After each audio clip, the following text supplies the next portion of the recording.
Hi, welcome to Root Causes, and we are here with Dr. Dustin Moody of NIST. Dustin, of course, has spearheaded the NIST efforts to create post-quantum cryptographic algorithms, and we're excited to have you today to talk about the state of affairs and what's in the works right now and what's coming. So welcome, Dustin. Thanks, Tim. Happy to be talking about anything PQC. Okay, so the listeners are probably aware, we have three published FIPS standards right now: one for chem, two for a pair of digital signature algorithms, with a couple more algorithms that I think you have declared to be winners, though we haven't published standards yet, and then a whole bunch of other stuff brewing. So I'd love to just try to talk through the state of what we have and the state of what's coming and what people should expect. So maybe we should start with two more published standards: Falcon, right, FN-DSA, and HQC, that have not yet gotten FIPS standards. So where are we with those? Yeah, we did the first three. They were published in, I think it was August of 2024. At that time, Falcon had been announced as an algorithm that we had selected for standardization. We did put it on the back burner slightly and worked on those first three FIPS first because we thought they were more pressing to get out. But we did get to work on Falcon. It will be in FIPS 207. It will be renamed FN-DSA, as you noted. Internally, we've written up the standard. It took a little bit because it has a really complex implementation. It uses floating point. We had to make sure and get all the details right so that there wouldn't be any security issues. Part of that included figuring out how to do testing and validation for it, which was a challenge because our CAVP hadn't had an algorithm quite like Falcon, but we overcame that. It's written up. We have submitted it for approval up the chain administratively. We don't know exactly why, but it's kind of gotten hung up for some reason for several months. We are just waiting to get the approval to publish, and then it will come out as a draft where we ask for public comment. Okay, so I know maybe this is a horribly unfair question, but do we think we're seeing this in the next few months?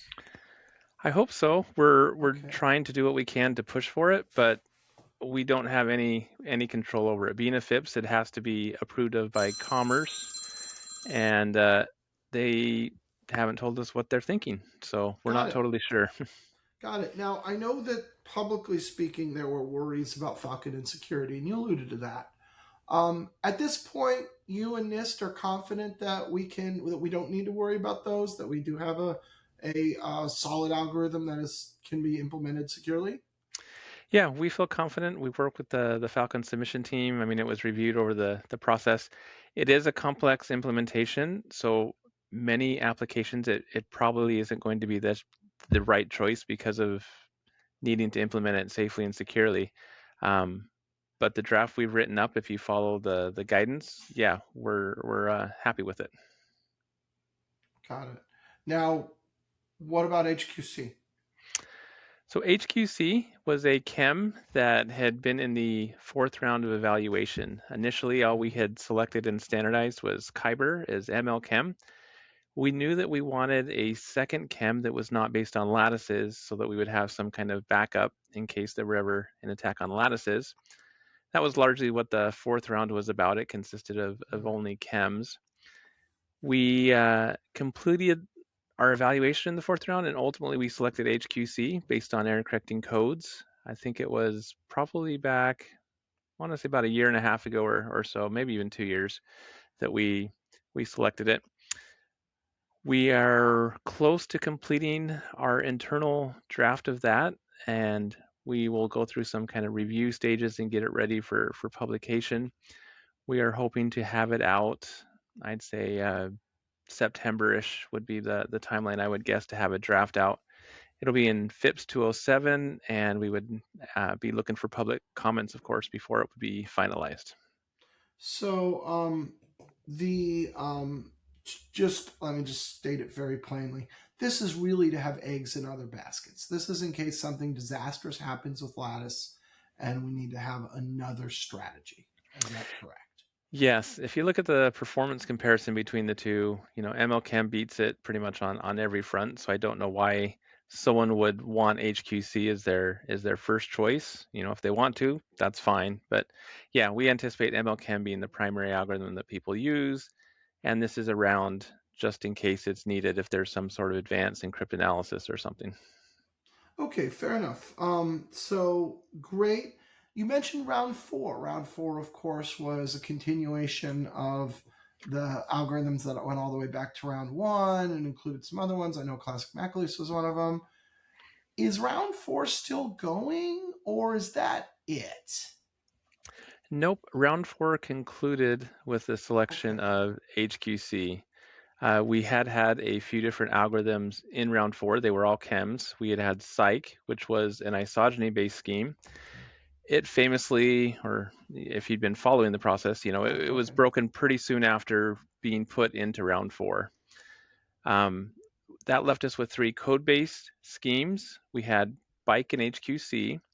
These two were a little bit better performing and were seen as better general purpose backups to MLChem.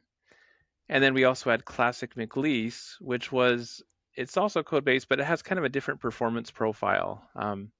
Its public keys are quite large in the megabytes, but on the flip side, its ciphertexts were very small, just a couple hundred bytes or 100 bytes or 200 bytes.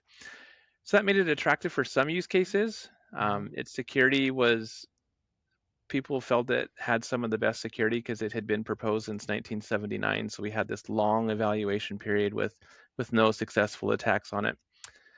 So ultimately, in round four, we were trying to basically decide between which of Bike and HQC would we select. And the second question was, do we want to select Classic McLeese for standardization? Would there be enough use of it in the real world to warrant needing a standard for it? Right. In the end, we ended up selecting HQC and we did not select Classic McLeese for standardization. And I can explain more if you want, or if you That's just fine. want the results, then that's fine. So, and that's it. In terms of investigating chems, for the moment, we're done. Is that right? It's those two, and there's not another effort, correct? That's correct. We don't have any process ongoing looking for additional chems at this point. If something happens, in the future, that could change. But for now, that's we're happy with the chems we have.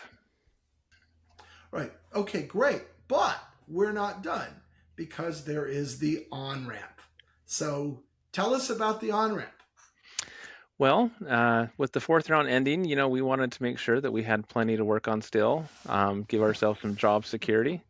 Actually, that's not the reason. Um, so we did select three digital signatures for standardization. We selected, two lattice signatures and Sphinx Plus or SLH-DSA. Just like we were saying with HQC, we don't want to have all our eggs in one basket. Um, we needed to have an algorithm not based on lattices.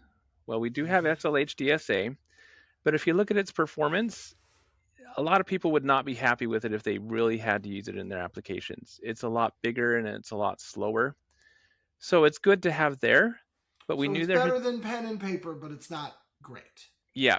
So we Okay. wanted to try and take advantage of new research that had been ongoing since we kicked off the PQC competition in the digital signature side and see if there were any better general purpose digital signatures that we could find, not based on lattices. And so that was the primary motivation for basically kicking off a second PQC competition for this purpose. Is it possible that the on ramp will reveal one or more algorithms that ultimately we like better than some of what we're using now? And is it possible that we transition to those instead, or is it really just suspenders for our belt? Well, there are a few algorithms that have some surprising performance that is really quite good. So there is a possibility that at the end of it, we get an algorithm, and if we have enough confidence in it, that people might be saying, yeah, maybe we'd like to use this. We don't really anticipate that. We still kind of think MLDSA will be the main thing that people are using. But I wouldn't rule out that one of these algorithms, if it survives the test of time and we have confidence in its security, that people could say, yeah, this is one that we actually may want to switch to. Yeah, again, there's a lot of momentum behind MLDSA, right? So you're going to have to Exactly. overcome that to move to a different algorithm. Yeah, it's got to not just, beat performance by 5 or 10%. It would have to be something really large for people to want to actually invest the effort to make a switch. In terms of the on ramp, or even beyond that, let's perhaps this is just a probability chat rather than a what's actually in the hopper. What do you think is the probability of not necessarily a deprecation due to oh goodness it's been hacked, but really more of as you say, something performant, just something simple like a dramatically smaller key size. Do you think that there is a probability that we'll have a breakthrough at some point in the next, say, 5 years? Well, we never want to say that research, won't come up with something new. We've seen from our history of cryptography, there's a lot of smart people out there coming up with a lot of smart ideas. So I would never rule something out. I mean, right now we do have a signature scheme that has really small public keys and signatures. It's based on isogenies, so some Right, people are a little bit leery of it because Psych was broken. right. Um, but yeah, there could certainly be new ideas that people come up with. And then it's a question of, okay, if it's something new, we really need to evaluate it and study it over a number of years before we'd have the confidence to actually want to use it in the real world. There you go. Dustin's not ruling it out, Tim. Yeah. So the on ramp, I think, if I recall, we started with something like 70 algorithms. We're down to, I think, 14. What should we expect in terms of the winnowing process, and when should we expect that to run its course? Yeah, so you're close with your numbers. There was initially 40, but you're right that we Okay, do now have fair enough. 14. Thank you. Yep. Uh-huh. So we're in the second round with 14 of these algorithms. They kind of span a variety of different mathematical ideas for their security assumption. There are some based on what's called multivariate, some based on MPC in the head. We still have a lattice-based one, two code-based ones, and an isogeny-based one. And our general approach throughout this whole process, both the previous one and the on-ramp, is each time we winnow it down, we try and select the best ones from each category and preserve the mathematical diversity of ideas. Right now, the second round has been going for, I think, about a year and a half, maybe coming up on 2 years. We actually expect to make the cut down to round three with a smaller number. It should be in about 2 weeks that Oh, we'll wow. announce that. Okay. Yeah, that's exciting. And then the third round will likely go for maybe 2 years or so, roughly. And we will, at that point, see if we're ready to select one or if we want a fourth round or not. So it'll still be years in the future. Gotcha. No, that is great. I think that the move towards diversity is obviously necessary. You know, in terms of beyond just the belt suspenders, I'm going to come back to it. And you dropped it on us, and I think it's worth picking up again. We could probably have a whole episode just on isogeny. Psych is for anybody in the audience. We have had podcasts about that in the past, so we've explained exactly what happened there. But do you think that that's something that could at some point be behind us? Do you think that implementation wise, there could be some kind of a proof that the problems that occurred previously have been overcome fully, and we can take advantage of the real advantage of that particular math and being brought to post quantum cryptography? Yeah, I do. And the reason I say that is Psych had some extra kind of structure, what were called these torsion points that were part of the scheme. And right from the get go, everyone who looked at Psych said, well, this is a potential avenue to exploit. Nobody knew how to do it. But that was where the attack came in and broke it.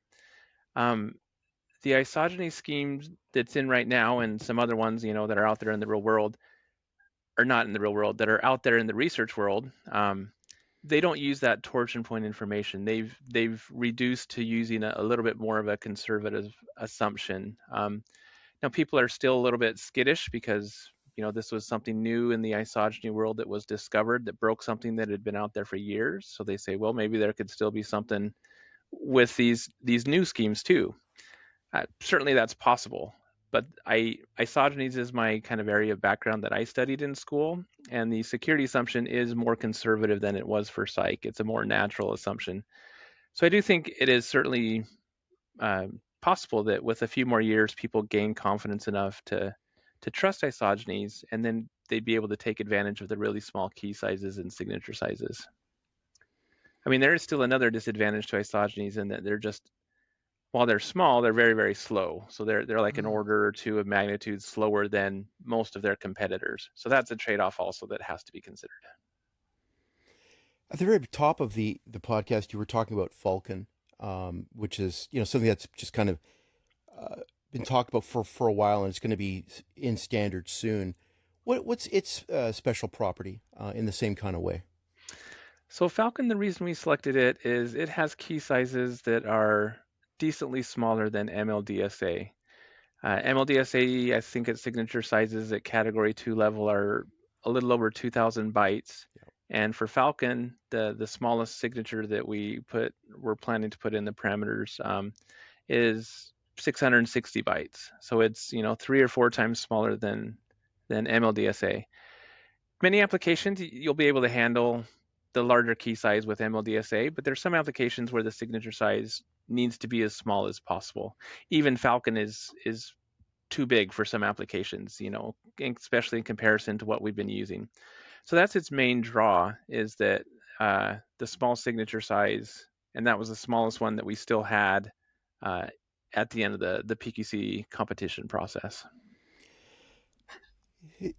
Tim, in terms of concluding all of this activity, there's so many different properties to these algorithms that I find really interesting. There's so much richness in information about key size. It's, the latency performance of issuing it.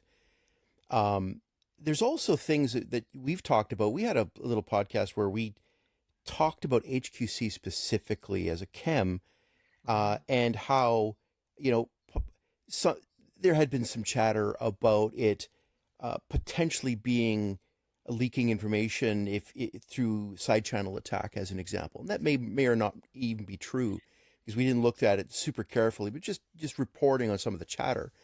And so you must just be in a bathtub full of all of this information that's about each of the algorithms, and that's basically what the day job is in terms of looking at these things. So I think what might be good at the very end of this podcast is just to remind people about how you're doing the evaluation. What are the properties again that you're looking for when you're making these selections?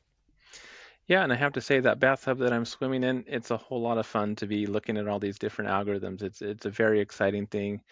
We have a great team at NIST that is part of that, because there's so many algorithms and so many details. It's hard to keep everything, in your head at the same time. The criteria that we use to evaluate we put these out initially when we kicked off the process. First and foremost is security. That means you need to be secure against both classical attacks and quantum attacks. We want people to look at asymptotic results, like even theoretical attacks, but also real-world attacks to see which are the ones that matter most in practice. Other aspects of security, we would like, if possible, to have a security proof for the algorithm. The security proof doesn't guarantee that it can't ever be broken, but it does give us a little bit more confidence that the security of that scheme can be based on a hard mathematical problem and that it's been studied. There are often, implementation flaws that they're side channel attacks, that doesn't guarantee that no one will ever find a way to break these. But so that's security. That's number one. The second most important criteria is performance. And again, that's evaluated in a number of different ways. We look at the key sizes, the ciphertext sizes, the signature sizes. We look at how fast encryption, decryption, signing, verifying, keygen all are. We look at these numbers in hardware. We look at them in software. We look at them at different platforms, and try and factor all of that in. Because if a scheme is too slow, nobody's ever going to want to use it. So it certainly is important.